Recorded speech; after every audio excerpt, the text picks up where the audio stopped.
Everybody good. Everybody good. Everybody hear me. Come on, talk to me. Can you hear me? Can you hear me? Can you hear me? Can you hear me? Loud and clear. Can you hear me? Come on, talk to me.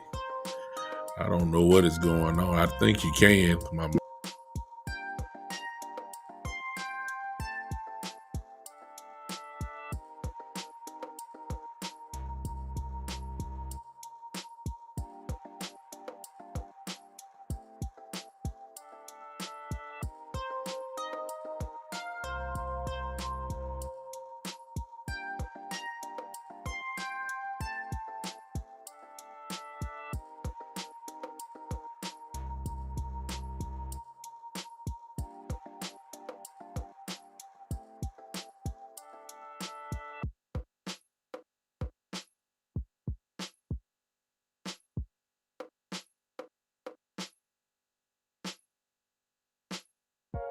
Can you hear me? Can you hear me? I know you can. I'm so sick of this stuff. Can you hear me now? I know you can. I took my microphone out because it's giving me problems. Now you can hear me. I already know it. I got you. Good. Welcome to the Big Time Show podcast. Again, live here on Facebook, live here on Twitch, live here on Twitter, live here on Podbean. Welcome to the show, everybody. I'm sharing it. What's going on? I see Look like my brothers are coming in slowly but surely. What's going on? What's going on? This is just a great day, y'all. Football is officially back. No, not pro football, but college football is on. So the way I look at it is I just feel good.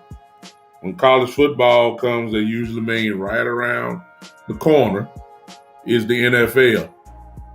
And, if you're just a football fan, you're very excited today. Even though I could care less about Nebraska and Illinois, it's just good to see some meaningful games come on. Of course, I could care less about either of these teams because my favorite college football team is the Michigan Wolverines. So I guess I should be somewhat interested in what's going on because they're in my conference. So I'm excited about just any kind of football that's on.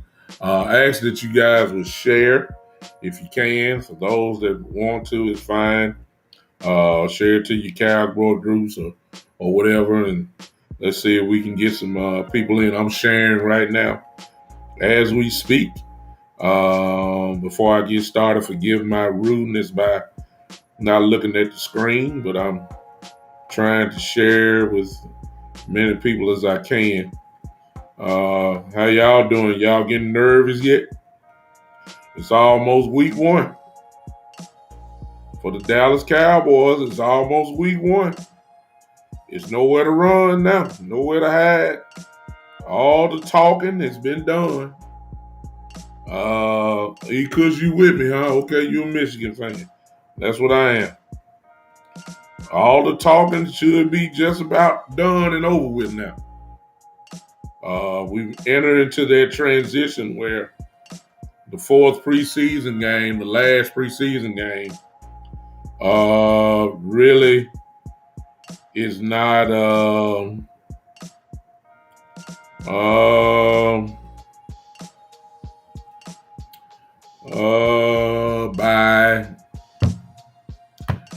by the last guys that's trying to make this roster. I think that the team pretty much has the roster already kind of made up. I think depth chart now is what's going on with what's being said now. I really believe that. I believe that the depth chart is really at stake now. A lot of guys are battling for certain spots. I think that's where we are now before I really get started. I'll go ahead and start off with that, even though that's not what I want to start off with. I believe that with Rico Dowdle going down, and man, I hated to see him go down because I thought he had solidified that 3rd spot. I know he did it, but he got injured, of course. We lost him for the year. But what it did do, obviously, is open up a potential spot for Hardy and Knox as our 3rd running back, and I believe that spot is wide open. And I really believe that will be settled tonight. On tomorrow afternoon, where I believe because they're going to get plenty of looks, plenty of carries, as most of our starters will not play at all. I don't think no starters playing. So we just got a bunch of 2nd and 3rd stringers that will be playing on tomorrow. Few spots will be solidified. I believe that a couple of our receivers have a chance to make a statement. The kid from Stanford, Simi, has a chance to do something probably tomorrow. But I think that whoever's going to make the team, I think that we've already kind of made that decision. That's just on what I want to say. But that's not what I want to talk about today. Here's what I want to talk about today. I see three things that can stop us. When I say stop us, I mean from having a successful season. Now, when we say successful season, that's really all depending on what your standard is. For some would just say, give me a winning record. Well, we got 17 games, so if you say a winning record, I guess some people be satisfied with a 9-8 record. If that's what your version of a successful season is, then good. Some would say that a division championship will be a successful season. If that's what your version is, so be it. Some say we'll at least win 2 games in the playoffs. Then that's a successful season. Then, of course, obviously winning the Super Bowl, obviously a successful season. My successful season is 10 plus games in wins. Usually, if you win 10 games in the league, 10 games will get you to the playoffs. That's the way it's traditionally always have been. I'm going to stick with that, saying that 10 games will get us there. However, I have to admit, I see 3 things that can stop us. We kind of touched on number 1, and I really don't want to get stuck here, but it has to be said again. One of the things that I think that will be able to, that probably will stop us, is the COVID issue. We closed out the show last week, on Tuesday, with that. Got a lot of feedback from you guys with that. I really believe that the COVID issue it will be a huge factor. We already, as I said on the last show, and you've seen it since the last show, we've already seen how this issue is really starting to take over teams. There's no doubt about that. It really is. It's creeping up. I really believe that it's going to be with us the entire season. And when you get a bunch of guys who are millionaires and guys who will have a life outside of football, it opens themselves up to what's going on. The truth of the matter is that it really is showing up piece by piece, team by team. It's going to be there. And as I said on the last show, if you get the wrong people that fall subject to be having a positive test for the coronavirus, it is going to be a problem with the COVID issue. For instance, as I said before, if our quarterback catches it, for instance, we're going to be in trouble. You guys should know that. We all know that by now. We all know that, or we should know that by now. This is what's going to happen this whole year. And so it's almost kind of like the Patriots with Cam Newton, for instance. You see what happened there. Those days are lost. You're automatically getting 10 days away from the team if you even just quarantine. Contact tracing is what we said on the last show. If you have problems there, we're going to have some serious issues. That's one way that things can happen. I don't think it can be avoided. I don't think it can be ignored. No matter what your stance is, no matter how you feel about it or whatever, it's here. And people are testing either negative or positive for it. And if you test positive, there are consequences that can hurt your football team. That's the bottom line.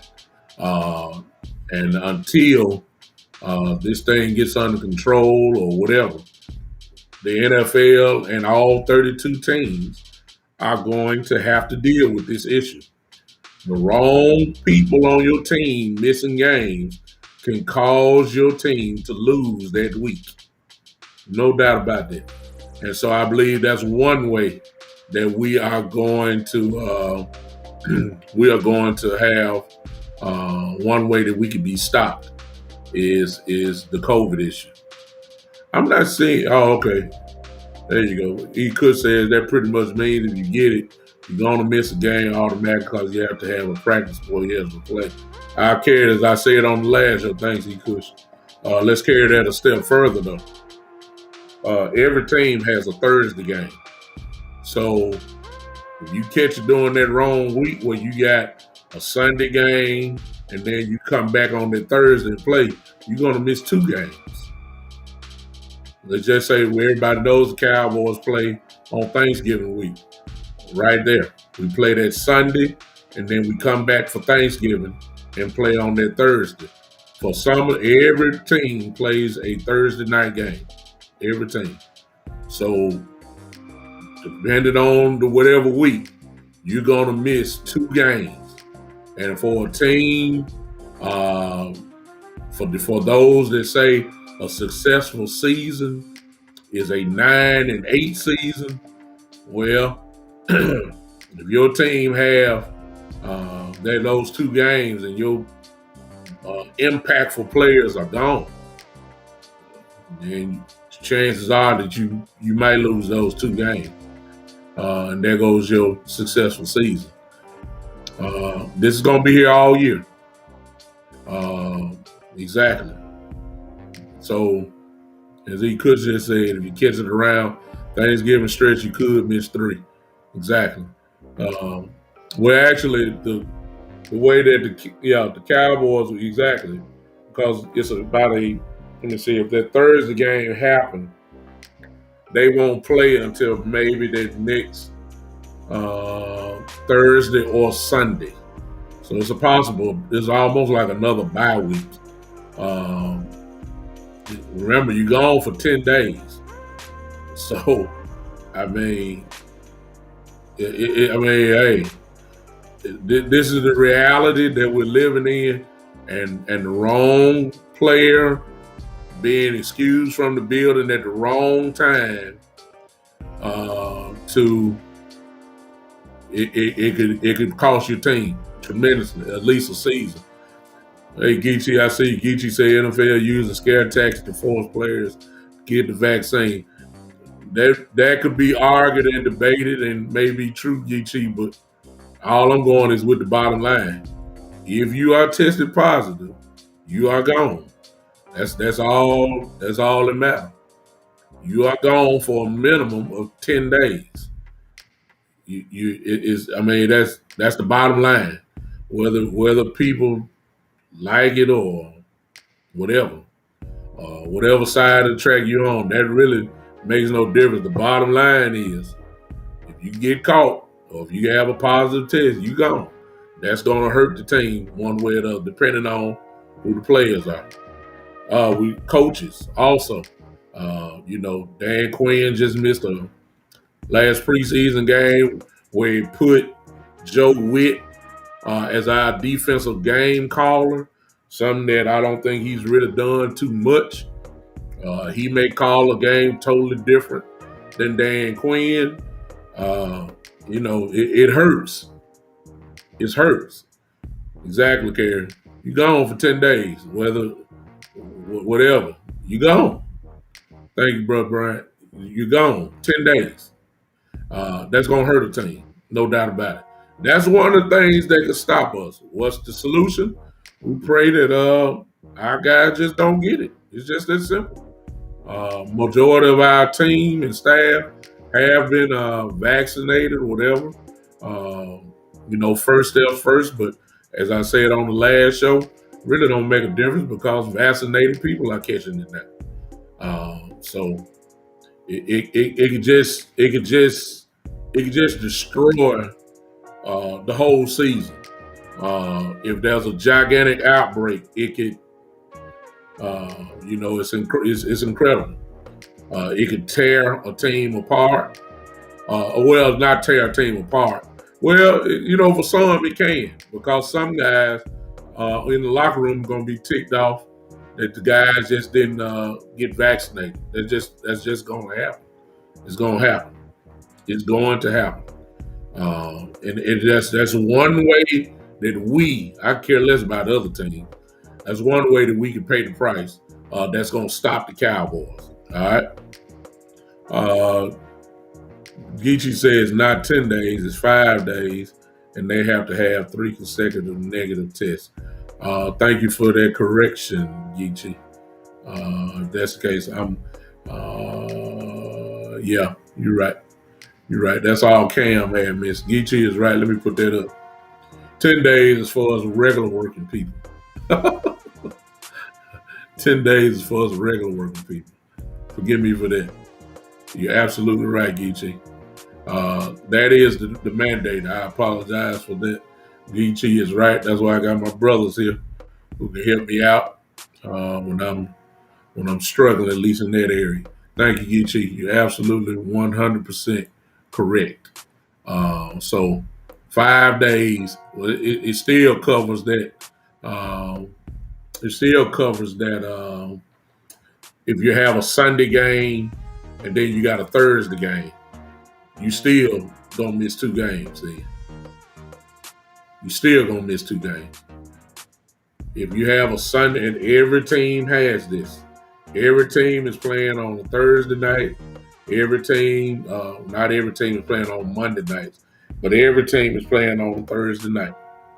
So you just pray that if you are gonna catch, you just hope, as crazy as it may sound, you hope that it's during that week where you just go from week to week instead of 2 games in a week. But this is the reality.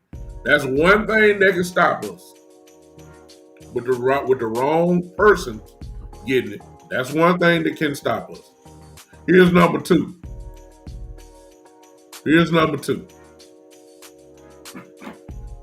We should know about this, and every team falls under this, obviously. But the Dallas Cowboys, beyond a shadow of doubt, should know this. Here's number two. Injuries. Again, the wrong person getting injured could get us in some serious trouble. For instance, Dak Prescott goes down, season is a wash. No doubt about it. Cooper Rush, no sir.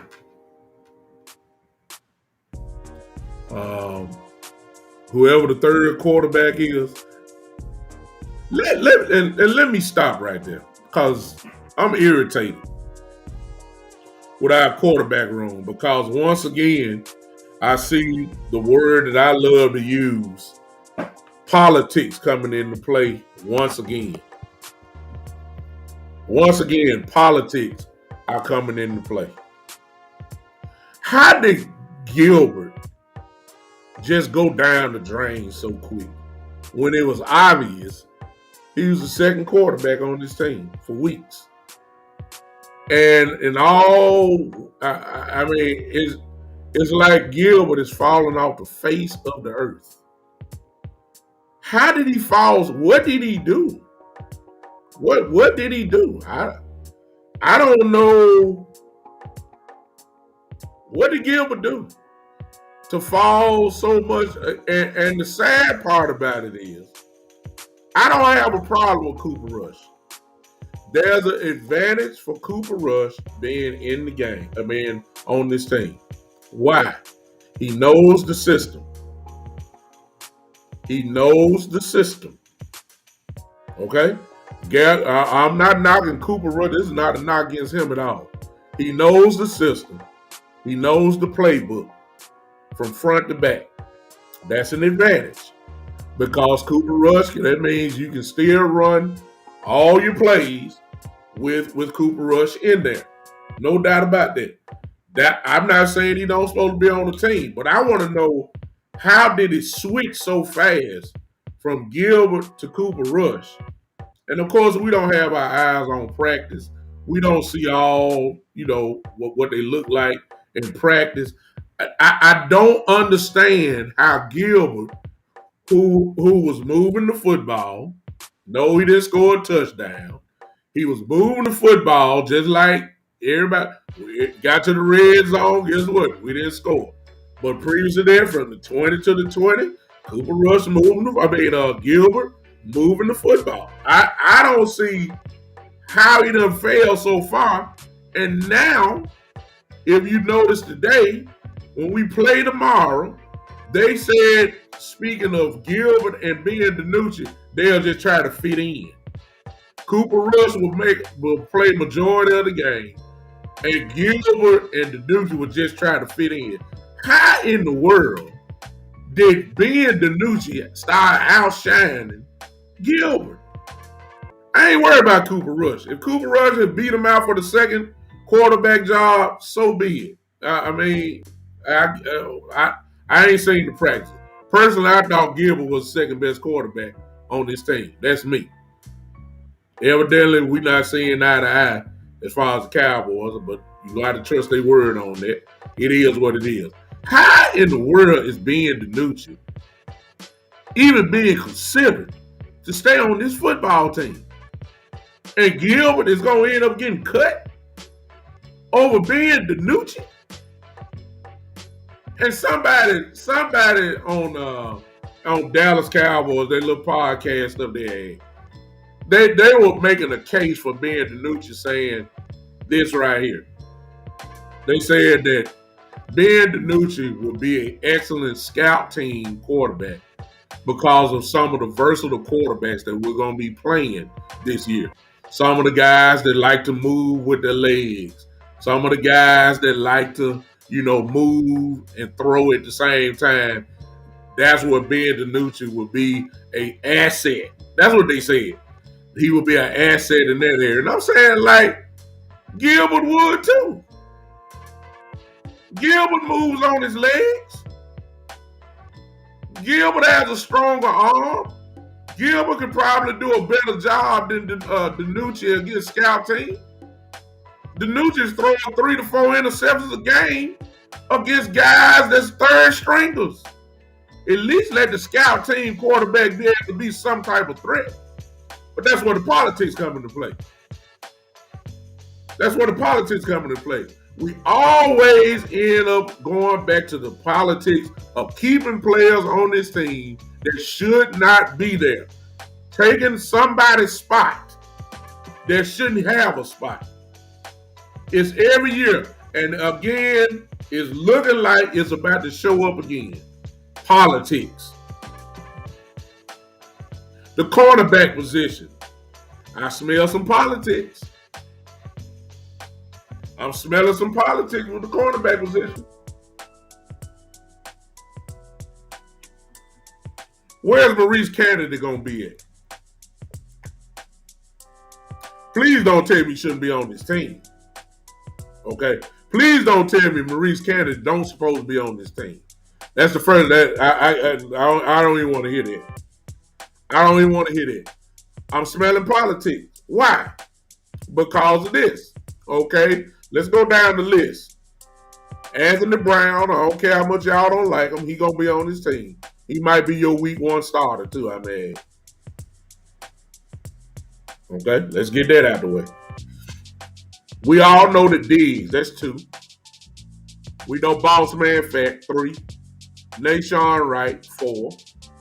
I forgot Jordan Lewis. That's 5. I got 5 defensive backs right off the top. 5. 5 defensive backs. You gonna sit and tell me the candidate is the 6th worst cornerback, best cornerback on this team? Which automatically gives him a special teams role. I get that. But let's be truthful. Maurice Kennedy has had one of the better camps than some of the cornerbacks that I just named. Why am I getting the feeling that Maurice Kennedy is just going to barely make this team? Oh, I believe he's going to make the team. I think he's earned the right to play, though. You want to put your best players on the field, right? That's what I thought. Maurice Kennedy has been one of the better teams on here. Best corners. And he's probably had a better camp, yes, than Well, obviously he had a better camp than Jordan Lewis. I ain't heard nothing from Jordan Lewis. I'm not saying he's a better player than Jordan Lewis. I'm not but saying that. I'm just saying I ain't heard nothing about Jordan Lewis. I'm just saying. The politics will cost you. Another one. It ain't been determined yet, but we've all heard it because I got some real Cowboy fans on here. We've all heard it. Hey, 100-yard person, you're a Tampa Bay fan. Okay, well, we'll see y'all in a couple weeks. I'm on Podbean now. If you're a Tampa Bay fan, we'll see you in a couple weeks. Here's another little small politic thing going on right now. Y'all check me out. Just because Blake Jarwin came back, that don't mean that he should automatically start, right? Because what I done heard is that Blake Dalton Schultz is killing it. All I heard is Dalton. I heard nothing about Blake Jarwin. I heard one day I saw he made some of the guys. I think Law Nation was there and West Coast was there, and they showed. Blake Jarwin catching about whatever. There's just one. But all I heard is Dalton Schultz. So is Dalton Schultz our day one starter? I know Jarwin gonna get time, but is Dalton Schultz our starter? I say yes. Me. That's me. I ain't heard nothing about Blake Jarwin. Huh? Gary says Brown should be special team and only Kennedy and Lewis are better. Kennedy and Lewis are better. Politics, man. Politics, Gary. This is what I'm talking about. I think all of us agree that that Brown, if it was up to us, he'd been gone a long time ago, and justifiably so. I believe he should be gone, but man, Brown, it's Geechee right there. He say Brown should be cut, but he's not going to be. As a matter of fact, game one in the base defense, Brown is probably going to be your opposite corner starting off on the other side of Diggs. I'm just telling you. I said that a long time ago, though. I'd be interested to see if Boss Man just snuck up and took the job. I know Boss is going to get on the field in the nickel. He might play even the outside on the nickel. And maybe a dime if we run a dime or whatever. It's going to be there. I know our guys going to get the time. Nate Sean's going to get some time out there. I can see all that happen. But where are they going to leave Kennedy? See, if you're running a nickel, you got 3 cornerbacks at least. You got 3 cornerbacks out there at least. If you run a dime, you got 4 defensive backs. Well, let's look at that. If we run a nickel, and let's just say a team come out with 3 wide receivers out. Diggs is going to the corners. Jordan Lewis is our slot. No doubt about that. Who outside? It ain't going to be Kennedy. I'm not saying it shouldn't be. I'm just saying it's not going to be Kennedy. It might be Nation. It might be Boss Man. But if we run a dime, does Kennedy even make the dime position formation? I'm saying he earned it, but I believe politics gonna keep him out. It's kind of like Cox, Jabril Cox, who's had an outstanding camp. You would figure he would be in the nickel package or dime type package. You would figure that. But the politics gonna keep Cox out the game. Or we gonna regulate all that talent just for special teams. Because, I mean, I'm serious. I got a feeling we're going to have a lot of guys who were impactful during camp. I believe we're going to have a lot of guys that are going to be limited in how they play only because they're going to be on special teams the whole year. And they're going to be able to get on the field. And that's going to be such ignorance. It's going to be such politics. And it's going to really irritate a lot of us. I can see it coming now. These are the things that can stop us by not putting the right people on the field at the right time. Forget a contract. If you're really trying to win, you're putting your best players on the football field. You're not putting the guys that just because they got a big contract. We done tried all that. You see what I'm saying? We have tried all of that. We tried just because we paid you a lot of money. We put you on the field. Man, forget that. If Jabril Cox is a better person in coverage than LVE in the nickel look, get LVE out of the game. Simple football to me.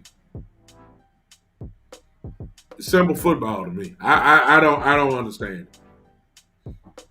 I don't understand it. I see Gary's talking about Jordan. Jordan Lewis' only problem since he's been in this league has been his height. That's it. Jordan Lewis, however, because he's a Michigan man like I am, well, that's my team. I watched Jordan Lewis since he was a freshman at the University of Michigan. And Jordan did play the outside against some taller receivers and was a first-team All-American. Let me say that one more time. Jordan, because he ain't grown. I mean, he was the same height at University of Michigan. He was 5'9". He was at Michigan. He played the outside where he was a first-team All-American. See, what I'm saying is, you don't know what Jordan Lewis can do when you done regulated him just playing the slot. This man, that's how he got drafted. He didn't get drafted as a slot cornerback. He got drafted because he was the best cornerback at that time on the University of Michigan. I know, I saw it. He didn't get drafted because he was a slot. He got drafted because he was an outside cornerback who made plays while he was in college. It was the Dallas Cowboys that said, well, he's just a slot guy. He really not a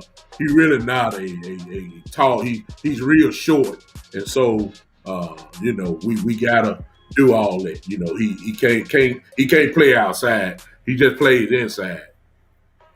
Jordan played all of that when he was at Michigan.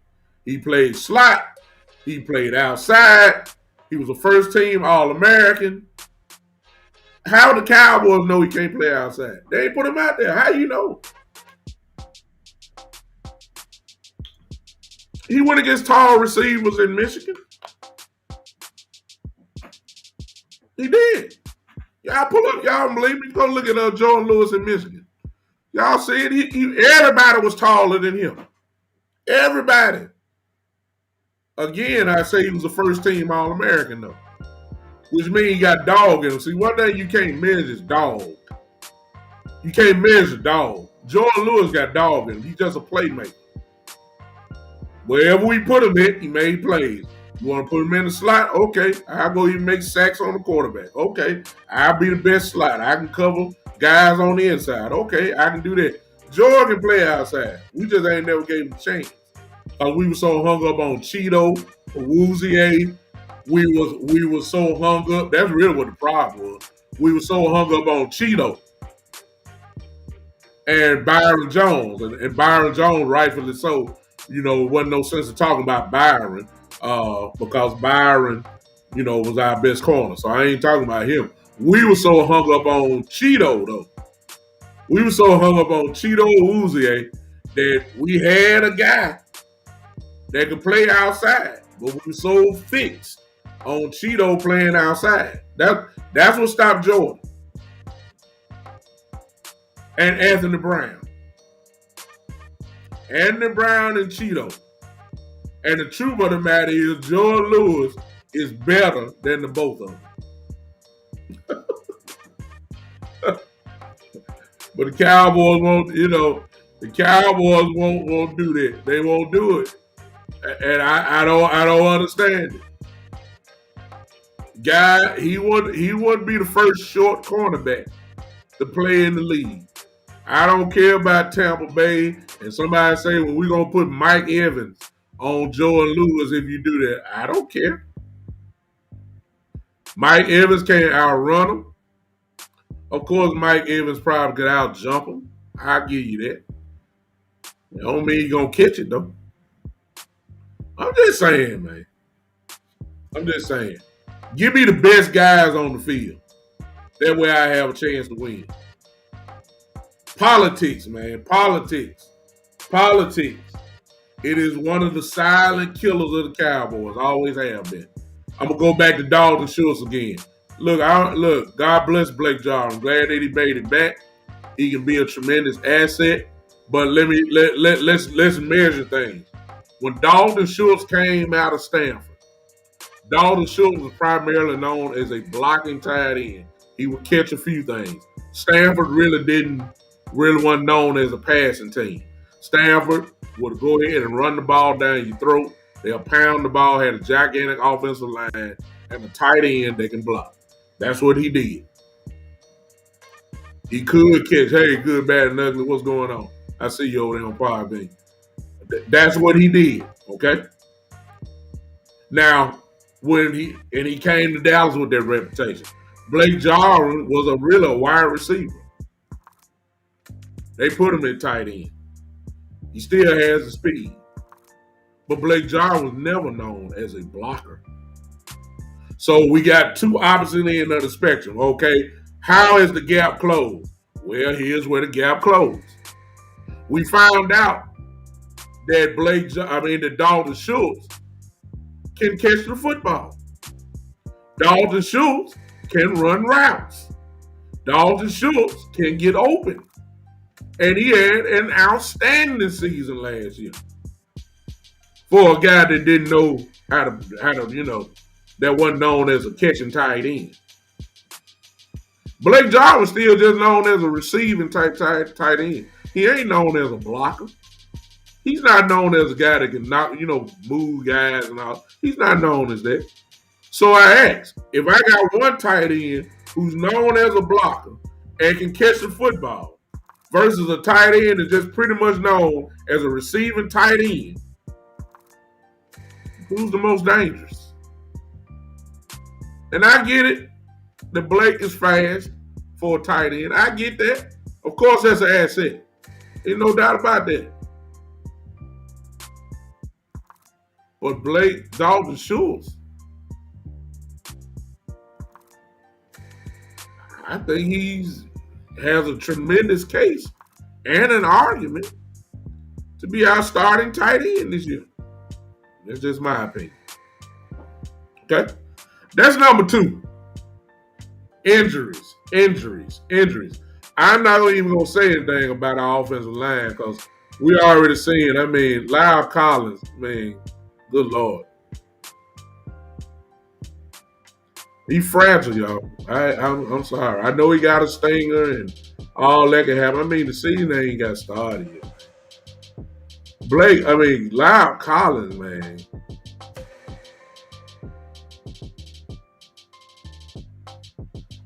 I don't know. I don't know. He just I don't know what it is. He's been hurt more than he's played. And he's so young. And usually younger guys don't have non-stop this and that.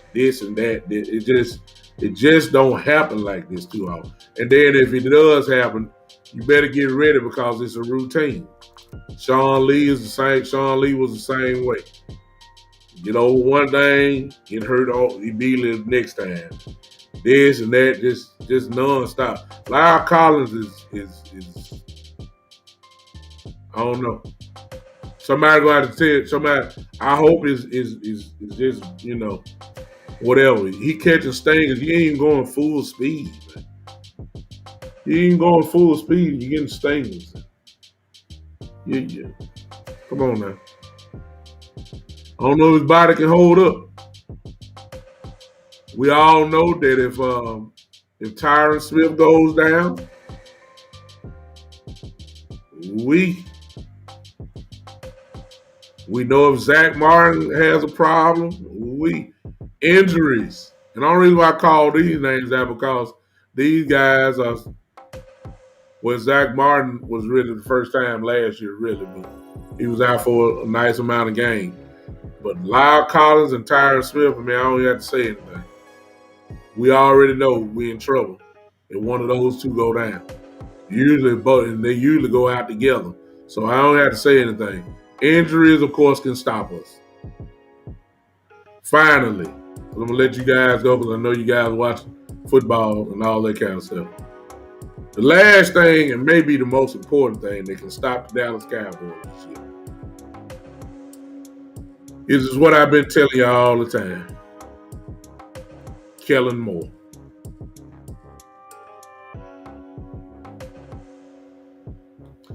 Woo! I heard his press conference yesterday. I heard Kellen Moore's press conference. I've never seen a guy that has everything but don't know what to do with it. He got all pros. He's got pro bowlers. He's got a top 5 quarterback. He's got a top 5 running back. He's probably got the best core receivers group in the whole league. And still don't know what to do with it. I heard him say yesterday about Dak Prescott. And of course, there's no restrictions on him. We're just going to play ball and we're going to let it rip. We're going to let it rip. We're going to let it rip. We're going to let it rip. We're going to let it rip. Based on what I've seen from Kellen Moore the last 3 years, let it rip mean that he's going to throw the ball, as I've always told y'all. He's going to throw the ball 40 plus times a game. All y'all got to do is look at the strength of the team. It'll tell you where the offense is going. So all these dreams about running the football and all that kind of stuff, this is Kellen Moore, y'all. I don't know why everybody is thinking that this guy has had such a philosophy change. I don't know why we even getting our hopes built up, thinking that this man is just going to run the football down people's throat. It's not going to happen. It's not. I don't know why y'all thinking this. I don't know why you're even setting yourself up for the downfall. I don't know why you're even thinking about it. Why? It's not going to happen, y'all. It's not. It's not. I'm gonna tell you why. See, everybody talking about how great this offense is, and it is. It is. It's a dynamic offense. No question about it. But the first game of the year, do y'all realize who we playing? I mean, some of y'all think we gonna hang 35 and 30 plus points, every. That's not gonna happen. And I guarantee you that it's not gonna happen week 1. No. Do y'all know who we playing? We're playing the number 1 run defense in the entire league last year. And I understand it was last year. I understand. But it's the same defense. And they're not giving up 180 yards rushing, 200 yards rushing. That is not going to happen. Okay? Matter of fact, it's a great possibility that they're not going to give up 100 yards a game. I'm in total agreement with that because, number 1, I think, Shaq Barrett and Pierre Paul and Dominican Sue and Vita Vea Those are the down 4 linemen. They're not giving up that. They're just not. They're not giving it up. I don't care who in front of them. They're not giving up that type of yardage away, running the football. Number 2, okay, Kellen Moore ain't going to run the football enough to get 100 yards. I'm just saying, y'all. Let me tell y'all what's going to happen week 1. And I'm still picking us to win now. Let me tell y'all what's going to happen week 1.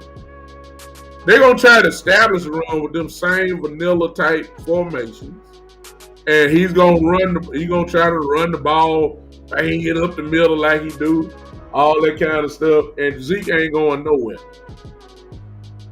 And the very three or 4 times that Zeke, if he have 4 carries for about 8 yards or 4 carries for about 9 yards, please understand the shotgun formation will be happening from that point on. Because he give up on the game. That's why you'll see Zeke with only about 14 to 16 carries a game. Because he give it up too quick. If he ain't moving the ball, he going to what he know. Shotgun, 3 wide. Let's let Dak throw the ball 50 times a game. And it's going to be the same old story. Y'all realize we are playing Tampa Bay, right? Y'all do realize that this is not a crackerjack defense we play. Y'all do realize that, right? So I don't know why are we so hung up on Moore. I'm gonna even tell you this: when we play the next week against the Chargers not giving up a little real running yards. I mean, a whole lot of running yards either. They're not. They're not. Come on, y'all. I don't know why we gonna run the ball with who? With Kellen Moore calling plays. That's the third thing that can stop us because he does not know what to do with the talent level that he has. He don't. He don't. This is just not based off this year. I've seen enough. I laugh at y'all. I have to tell you, I laugh at some of y'all. I laugh at some of y'all when y'all think we just gonna run the ball down people's throat. I'm laughing at y'all like, what evidence do you have that will support that claim? What evidence? When has Ezekiel Elliott ever gotten the ball 25 times with Kellen Moore calling the play? You can't. It's probably have happened, but once every blue moon. What evidence do you have? We're not the Tennessee Titans. If we had that philosophy, I would get with you.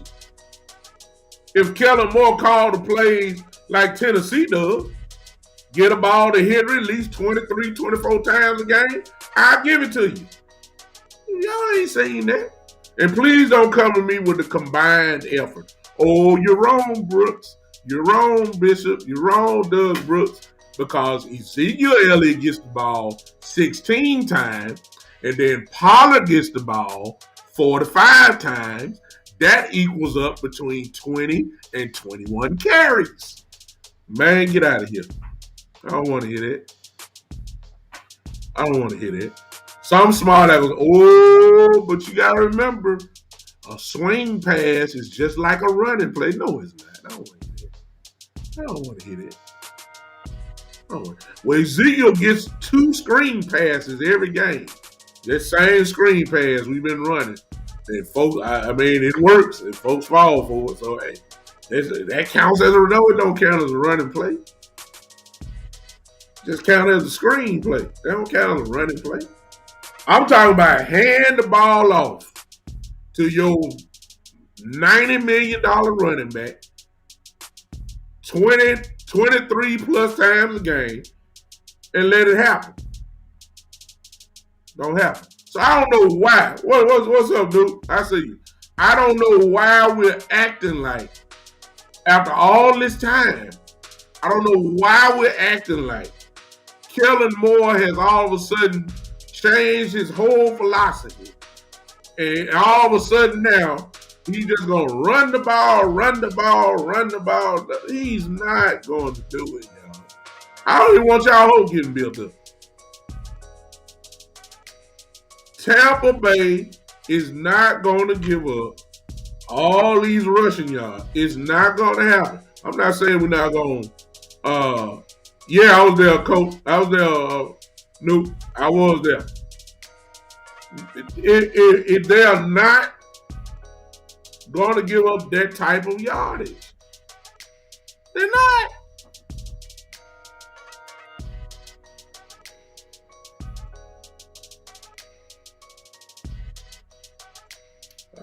Gary brings up a good point.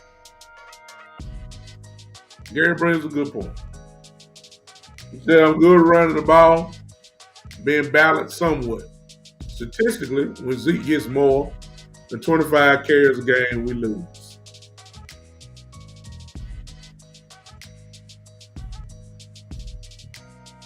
Yeah. I see you, Luke. He said, let me give y'all the opposite end. Because there's a lot of people say we're supposed to run it, and Ezekiel Elliott is a $90 million running back. He's supposed to get the football. But let me tell y'all this. Luke. I believe that we're gonna win the game, but it's not gonna be the way everybody thinks. Let me tell y'all, which one of y'all think is? This is just because some of us see the game different. Okay, some of us see the game different, and I'm not saying I'm right. I just want to know which one you think is more intimidating. 11 personnel with 2 tight ends are in the game running the ball, and Ezekiel Elliott the one back. Okay,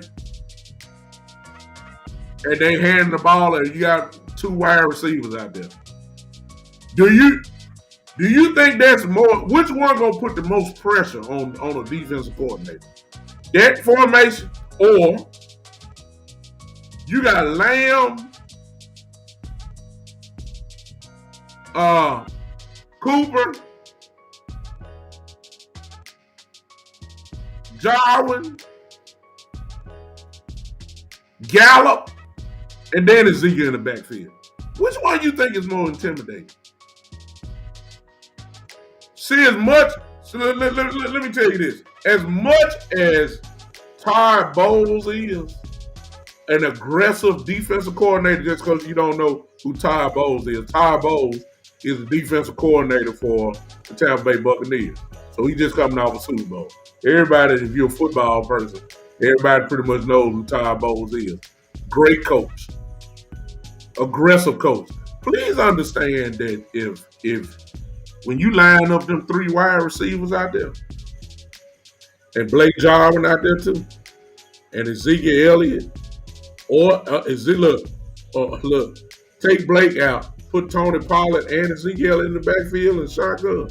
Please understand that the aggression that Todd Bowles has will somewhat calm down a little bit, because you can't guard that.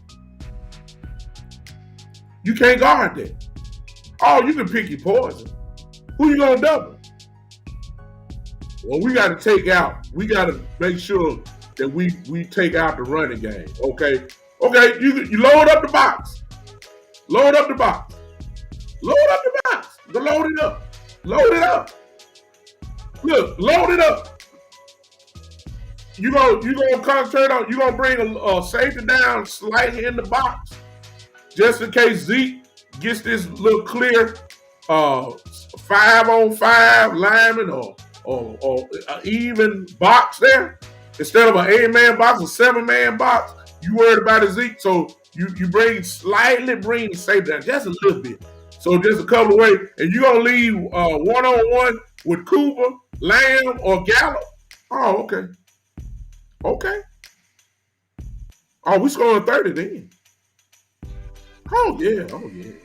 That's intimidating. Your aggression level gonna go down if you see that formation. I ain't got no problem with it. We are not going to. I hate to tell y'all this, and some of y'all optimistic Cowboy fans who gonna watch this later gonna be saying, "Hey, don't be saying that, you're negative." You're negative. No, I'm realistic. We are not going to run the ball down their throats. It's not going to happen. They're too good. They should be respected. It's not going to happen, y'all. It's not. Line them three receivers up with Jarwin out there. Line Jarwin and them three receivers out there, or take Jarwin out. Give me Tony Pollard and Zeke Elliott in the backfield in a shotgun formation with Dak Prescott. And I'm telling you right now, somebody is going to get lit up. Tony Pollard can outrun, can destroy people in the slot. If you motion them out and have them line up in the slot, which would turn it into a 4 receiver set. Y'all understand what the keys the kind of toys we got? I mean, I don't know what Kellen Moore is doing. I've been begging to see Tony Pollard and Zeke Elliott in the same backfield for the last 2 to 3 years. He still ain't done that. Tony Pollard, you can motion him out the backfield. Line him up in the slot. Because that's what he used to do in Memphis when he played here. Line him up out there. Then you got a 4. Look at this, y'all. Look. I'm trying to show y'all the game plan. Can you imagine Pollard coming out the backfield line with slot and you got Cooper, Lamb in the slot, Pollard in the slot, Gallup on the outside. Now all 4 of them, with the exception of Pollard, all receivers can play inside. Pick your choice. If you want Lamb outside, cool. You want Gallup on the slot too? Cool. You want Cooper in the slot? Cool. Can you imagine the pressure that will put on a defensive coordinator? And then you still got Ezekiel in the backfield. Just in case you pull up and back up off of everybody. You got Ezekiel there to run the football. This is how you destroy teams. This is how you go ahead and do it. So for the first time, at least for this game coming up, throw the football. We're running to close out the game.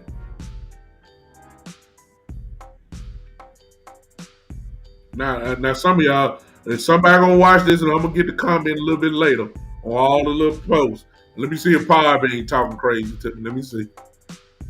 Okay, they ain't got no problem on Podbean. They somewhere, I guess they agreeing with me. I ain't heard no challenge. Throw the football. Throw it. That's the only way we're gonna score against Tampa Bay. Starting off. Their front 7 is incredible. I ain't got to the linebacker. We all know Devin White is a monster. We already know that the linebacker core is legit. Levante David is a Pro Bowler. I mean, come on now. Let's not act like this is some chump change. These are the defending world champions. Okay? These are the defending world champions. With the same guys that they won last year. They ain't no joke. They got a killer as a defensive coordinator. They're not a joke. I'm saying we can beat them. I'm saying we're going to win if we play the game right. Huh? Exactly. Gary said that's what I'm saying, because all these people talking about running the ball like we can do it when they want to act like Tampa not the number 1 defense. I mean, come on, y'all. Exactly, Geechee. See, it's common sense. You know what I need? I'm going to say something. Let me read these last 2 comments.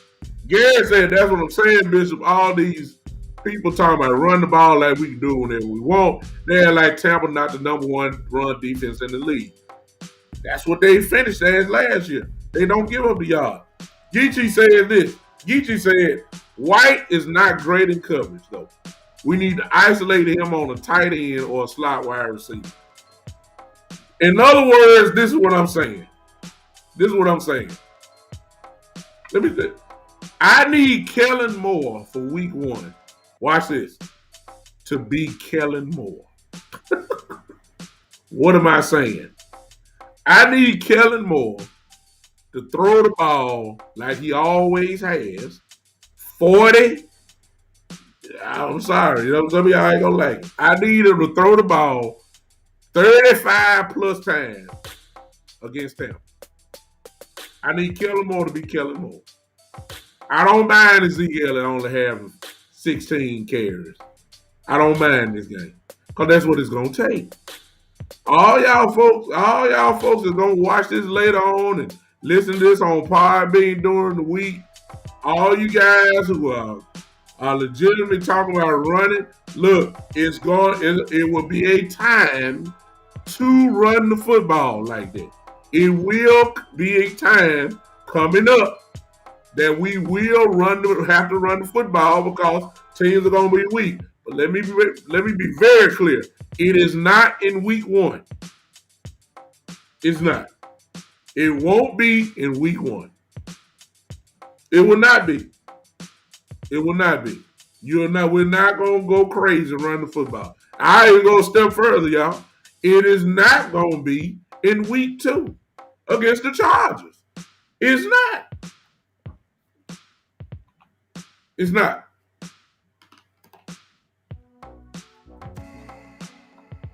Philly game, maybe. That's week 3. Philly game, I'm expecting by that time, everybody be saying, why ain't Zeke getting the ball? Everybody be crying by week 3 and saying Zeke need to touch the ball. The offense run through Ezekiel Elliott. The offense do this and all that. The offense is stirred by Ezekiel Elliott. That's what it's going to be saying by week 3. And probably we can run against Philadelphia, give them the ball. It'll be good. It's not going to happen week 1 and week 2. And you know what? I'm feeling to go crazy even more. Now, hey, y'all know me. You know, I just call it like I see it. Let me tell y'all this. The time has come. I told y'all this last year. Can we look, it's not Ezekiel Elliott's team no more. It's not. I don't care which way you want to look at it.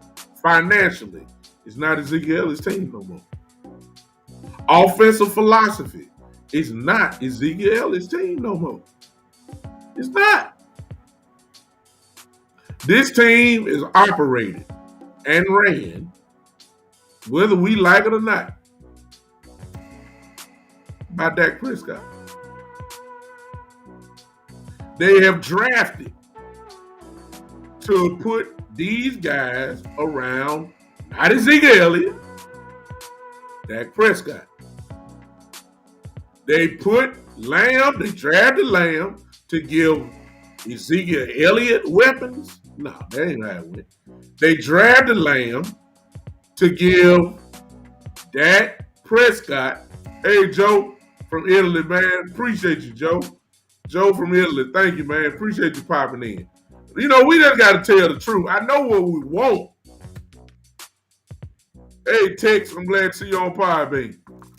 Look, can we just stop it?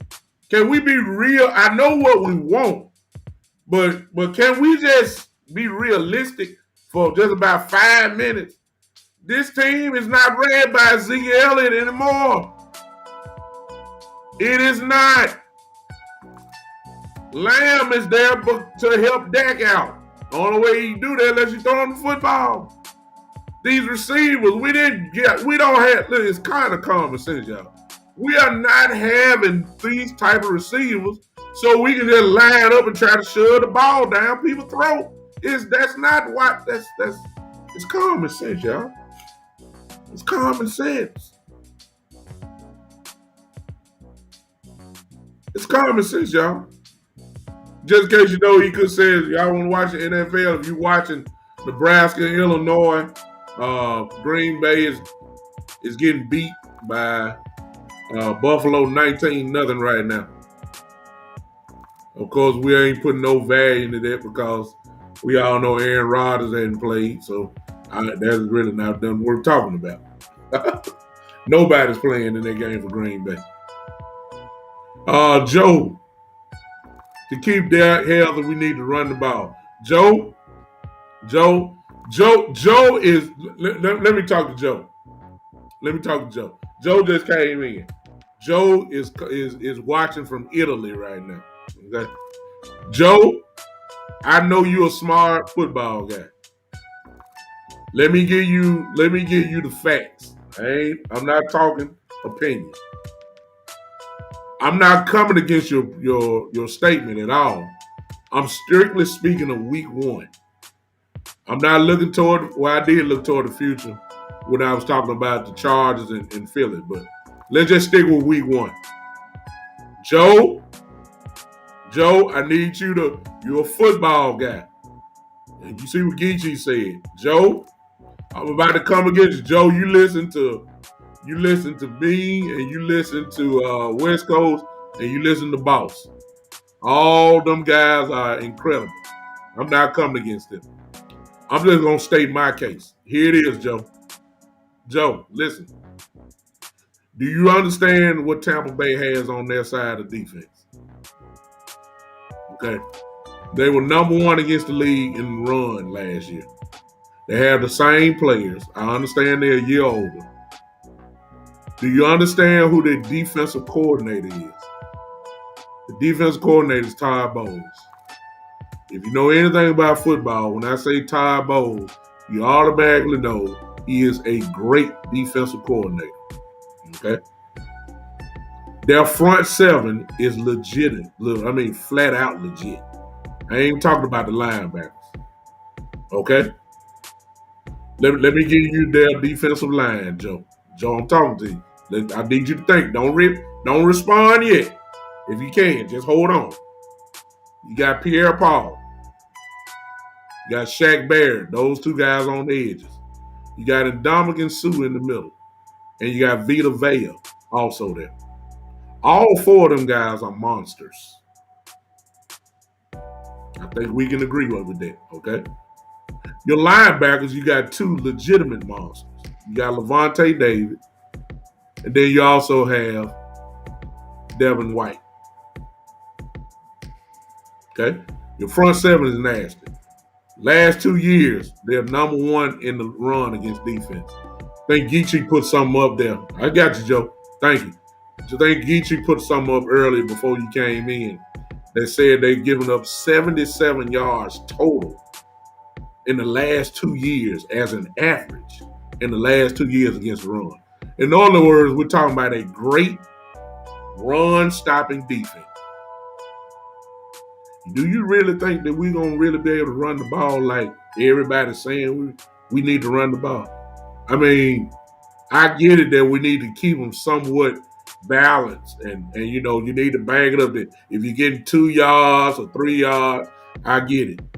But Ezekiel is not going to run for 100 yards that game, maybe Thursday night. Then let me throw this in at you, Joe. Because you watch the Cowboys, okay? You watch the Cowboys. What philosophy does Kellen Moore run? Is he more of a passing offense or is he more of a running offense? He don't run the ball. So here's my question, Joe. Why all of a sudden we think that Kellen Moore is about to change his philosophy when all the evidence shows that Dak Prescott is going to throw the ball 35 plus times a game? Ezekiel is going to run the ball under 20 times a game. This is what the evidence shows. Why all of a sudden we think there's going to be a switch of philosophy? That all of a sudden Ezekiel is going to run the ball 25 times a game.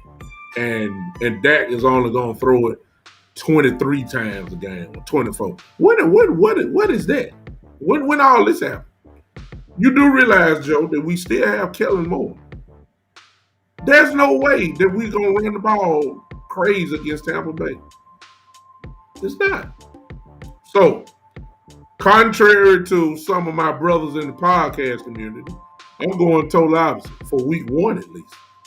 Week one, we got to throw the ball, Joe. We got to throw it. Here's what I said, Joe. You came in a little bit late. I'm doing this for Joe, y'all. And for those who else are Podbean, I see some more people came in on Podbean. Here's my thing. I see you, Ted. Ted says Kellen Moore is not a passing OC or a running OC. He is just a smart OC that using the tools he has been given logically. But Tech's all that points to passing the football. He don't run the ball. Look at his stats. Look at his Ezekiel stat the last 3 years. I don't count last year. Everybody was hurt. Joe said, I understand what you're saying, but I don't believe that Dak is healthy right now.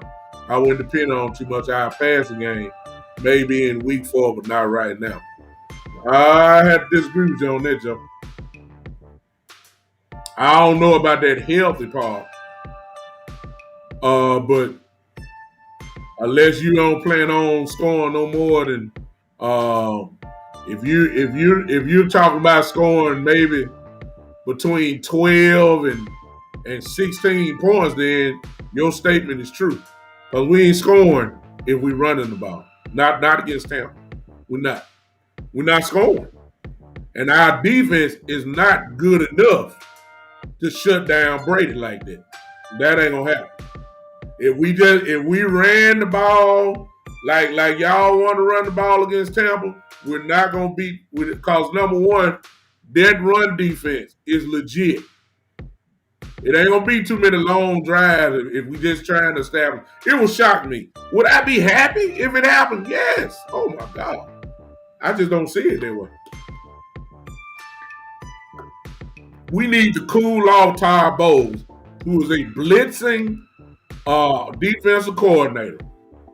If you line up those 3 receivers out there, you won't be blitzing as much. Or you gotta have somebody there to cover. And if you let Dak have one-on-one with those 3 receivers, even if you double one, 2 of them gonna have one-on-one. I take my chances with that. Now, as far as him being hurt, everybody say he fine.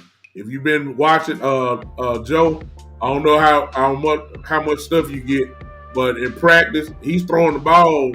My God, they done ramped it up. I mean, he's throwing it nonstop now. I ain't talking about no dink and dunk pass. He's throwing down the field. Had an MRI. The MRI came back negative. You got to throw the ball. There's only one thing left with that we need to find out. What he needs to find out. And that is him getting up after he gets hit. That's it. That's the final piece to the puzzle. That's it. Everything else is ready to roll. The ankle is fine. Tremendous comeback by him. Tremendous comeback by him. No doubt about that. The ankle is fine. They don't even talk about it hardly no more. They're just talking about his arm. Huh? But to beat Tampa Bay, you can't afford all these 2 straight 3 and outs and three out of your 4 drives. 3 of them was 3 and outs. You can't do that against Brady. You just can't. We already know this. You got to put points on the board.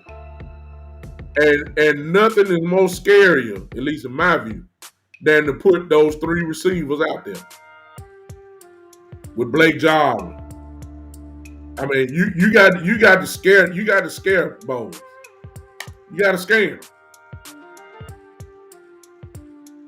Tech says, I'm on Podbean now. Tech says, he does not run the ball when he has a top quarterback and 3 top wide receivers. Why would he run the ball with all the weapons he has to throw the ball? Exactly. The point is, it does not matter who the OC is. With the weapons they have, they will throw the ball more if they are given this team. Brady never starts strong during the season. Tech just said it best. That's why I said earlier, it is not about Ezekiel Elliott. This used to be Ezekiel Elliott's team. That's because Dak wasn't throwing the ball back then. Everybody want to go back to 16. Y'all do remember Dak was a rookie, and he didn't, they had to protect him. That's why all the play call was going to the run. Dak is not the same quarterback that he was 2016. He has progressed incredibly. This team now is Dak's team. We throwing the football. I'm just telling y'all. A lot of y'all going to be disappointed again because Ezekiel Elliott is not going to have the kind of carries you think he's supposed to have a game. The time has come. They have drafted to throw the football. That's how they drafted. They got offensive linemen to for double for real for double. To maul people and can you pass protect? The skill positions, we've done it not to support Ezekiel Elliott. We've done it to support Dak in throwing the football. Why would you not throw the football when you got Lamb, Gallup, and Cooper? It just does not make sense. We say, hey, we're gonna pound the rock 30 times a game. You're defeating the purpose of the strength of your team.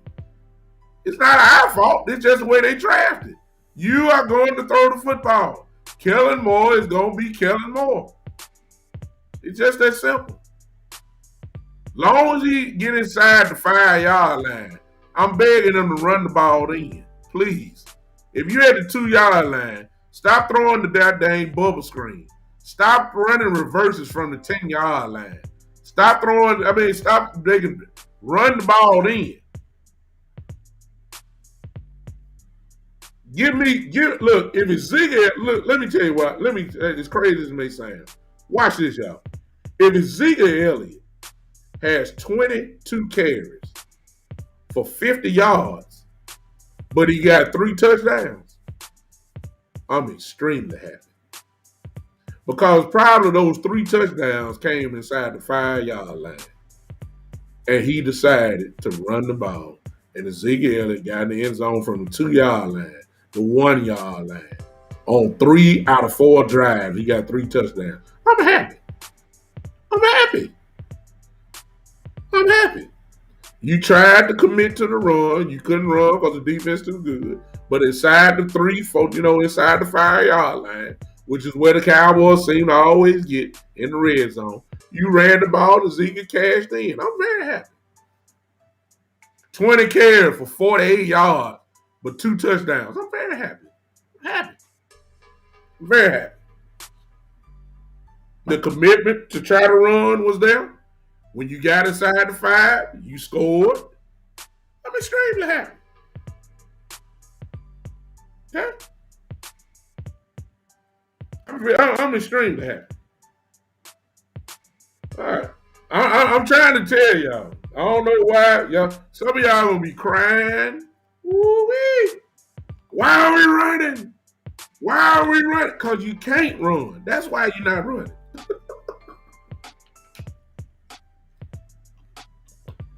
We got 3 of the best offensive linemen in the game.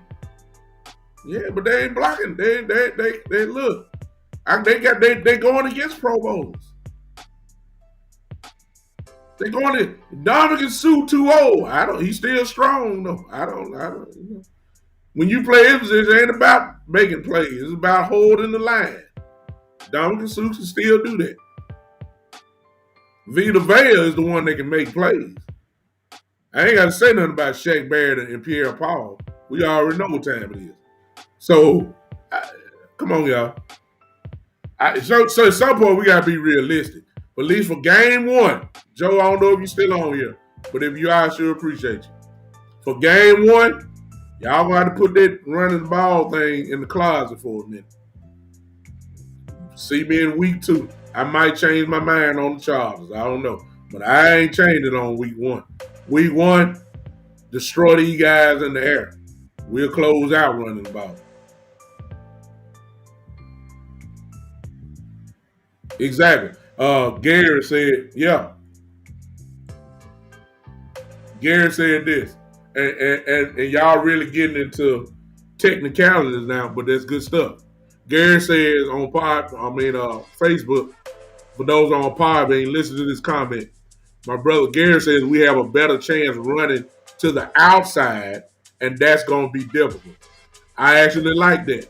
In other words, the stretch play, even the screen play, Pollard running outside maybe. If they give it to him, either side is probably going to get a good chance. The only question is then, can we get to White and Levante David in time to maybe bust one of those things?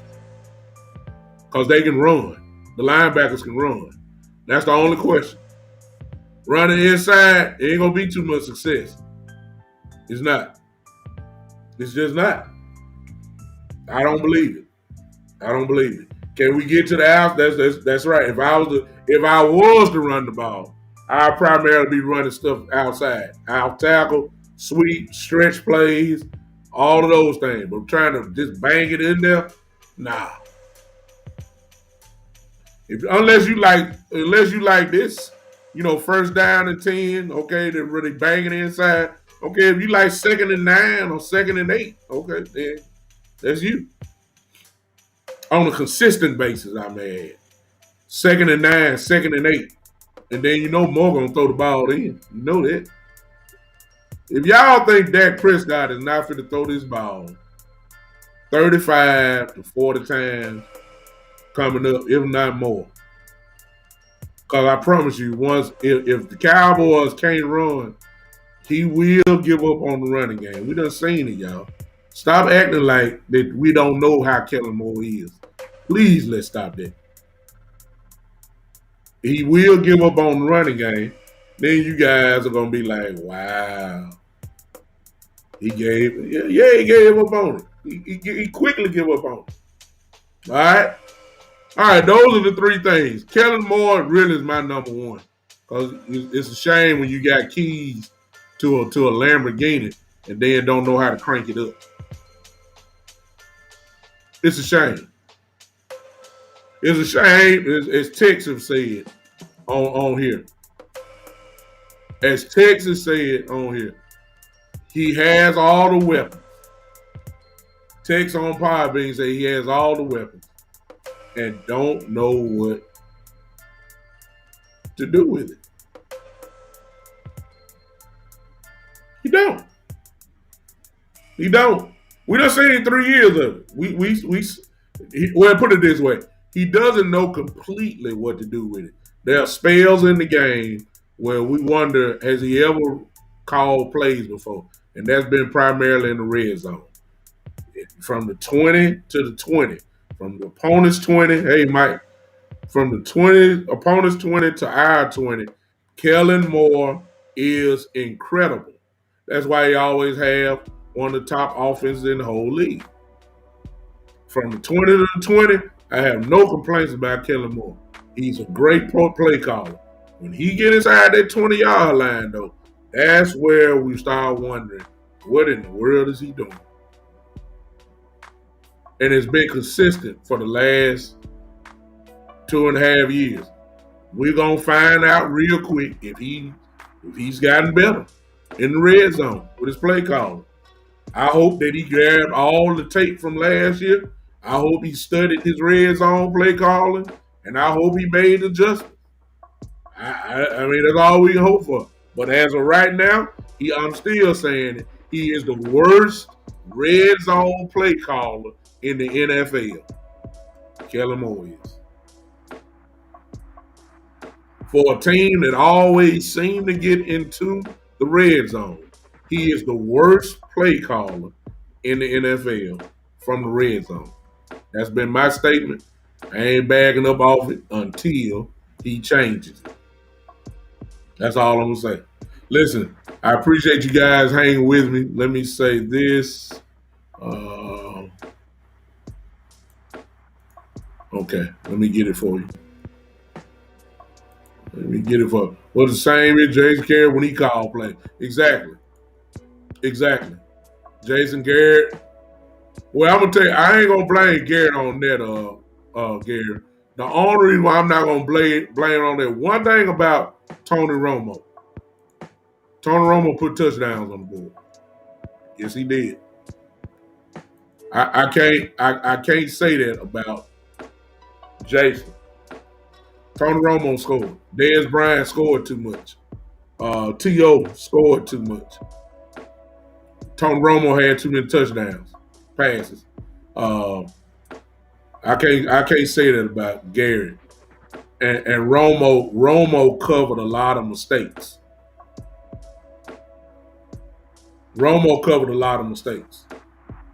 Exactly, Garrett. Garrett just made an excellent point.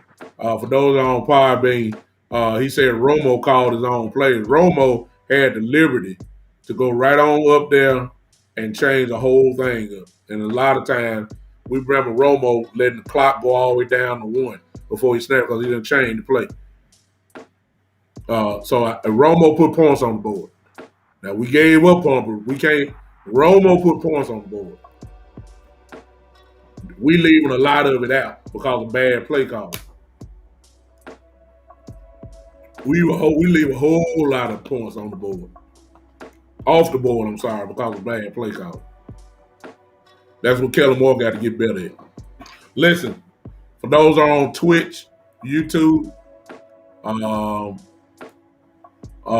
of that, I put it there in for if you want to support me and become a premium member of this podcast and support the podcast. There it is for you. All you do is click on that link, make a decision, and if you do, I appreciate it so much. If not, I appreciate your ear, just hanging with me. If you're on Podbean, you should see where it says become a patron. All you have to do is click on to that, and if you do that, I would appreciate that so much and just supporting your boy out. If not, I just appreciate your ear. Here's what I do want from everybody, and it's not hard, and it's not going to cost you anything. Whatever you're watching me at, if you're watching from the Big Time Show page on Facebook, if you have not followed me, please follow me off that and subscribe. All you have to do is click on the notification. If you're on Podbean, if you have not followed the show, you would get the notification when I come on. I come on every Tuesday and every Saturday. Tuesdays at 7:30. Saturdays usually at 3 o'clock, but I had to do something today. That's why I came on a little bit earlier. One last thing. Can everybody do me a favor if you have not? Listen to me. I need everybody to do me a favor. I appreciate you, Joe, from all the way from Italy. Joe, before you leave, do this for me if you have it. I need everybody, if you're on Podbean, same rules apply also, or at least my what I'm asking. I need you to go to YouTube. For all of you have YouTube, go and find the Big Time Show channel. There's another Big Time there. I'm gonna copyright it, so it's only me. Go to that and follow. Just subscribe to it, please. That's all I ask you. If you're on Podbean, if you have a YouTube account, I'm going to type it in for you on Podbean as well. I need you to go to YouTube and will you please follow my YouTube? And there it is there. The Big Time Show. I'm sorry, I typed that wrong. It's the Big Time Show channel for those that are there. I don't know if I typed that in right on Facebook. It's the Big Time Show channel. I'm sorry. I'm typing it in on for you, Podbean. There it is there. I appreciate your text. I see you got me on there. Did I put that? Yeah, I did. Okay. Please go there and subscribe to it if you don't mind. I surely would appreciate it. Listen, I'm out. I actually been on here too long. Reason why I came on at 1 o'clock instead of 3 o'clock today is real simple. I am the defending champion in one of my fantasy football drafts, and my draft is at 3 o'clock today, and I'm in with my fraternity brothers, and it's real knockdown, drag out type league in which I am the champion. I am the best. I am the greatest. I am the man. And I'm about to draft at 3 o'clock in less than 30 minutes as I prepare to defend my championship, which I am the best. I am Big Time. I am the greatest. I am the best. And please, some of y'all, I already know what some of y'all think. Some of y'all fantasy football players are already getting a little swelling in your voice and inside because y'all think that y'all are the greatest too. Please don't challenge me. Don't challenge me, y'all. I already know. I can feel it. I can feel it through the screen. Some of y'all already on Podbean. Some of y'all think y'all are the best. I get it. I get it. I can assure you that I'm not. Look, I know what I'm doing. Okay, I got to defend my title. And so I need full concentration. I was thinking about doing the show and the draft at the same time, and maybe get some of y'all help and help me out in my draft. But I decided no, I need full concentration. I'm going to do what I got to do. So at 3 o'clock, less than 30 minutes away, I got to draft. I got to clear all this stuff out of my computer. I'm going to get locked in. I already know what I got to do. It's a people league. I'll let y'all in on it. I kept Aaron Rodgers. It's a PPR league. Aaron Rodgers was scoring almost 50 points a game for me last year. So it was a no-brainer. My choices were between him and DeAndre Hopkins. I had both of them on my team. I let DeAndre Hopkins go and kept Aaron Rodgers. That might mess some of you up, but because somebody will say, well, Hopkins, is rated higher than Aaron Rodgers, which he is. But DeAndre, who had over 100 catches last year, he's a dynamite player. But considering double teams, considering their division, who they're going against, I don't think DeAndre he's gonna have a great year. But I think Aaron Rodgers is gonna have a better year this year. See how my strategy. So I just killed some of y'all with that one right there because y'all think I should have kept DeAndre Hopkins. I just told you, San Francisco defense is back. Seattle's always a tough game. Who else in that division there? I forgot. St. Louis. St. Louis, that's Jalen Ramsey, who will be on him. That's 2 games. Jalen, he's going to do well. I mean, DeAndre Hopkins going to do well. I just think Aaron Rodgers is just Aaron Rodgers. That's why I kept him. That's why I'm the champ for decisions like that. That's why I'm the champ and you're not. I'm just kidding, y'all. I appreciate y'all. Let's go ahead and get out of here. I'll see you guys on Tuesday or unless something crazy happens. Until then, y'all know how we leave. Y'all can't leave this building until y'all do something for me. It ain't going to cost you nothing. Just a little joy. I need everybody that's still in this house to do one thing. I'm going to holler at y'all. See you on Tuesday as we get ready to go. See how I took my stance, Joe. I don't know if you still, but Joe, thank you coming for participating from Italy. Thank you for tuning in, and I hope you guys support me. Don't get mad. It's just that I tell it like it is, because you know what this is, right? This is the big time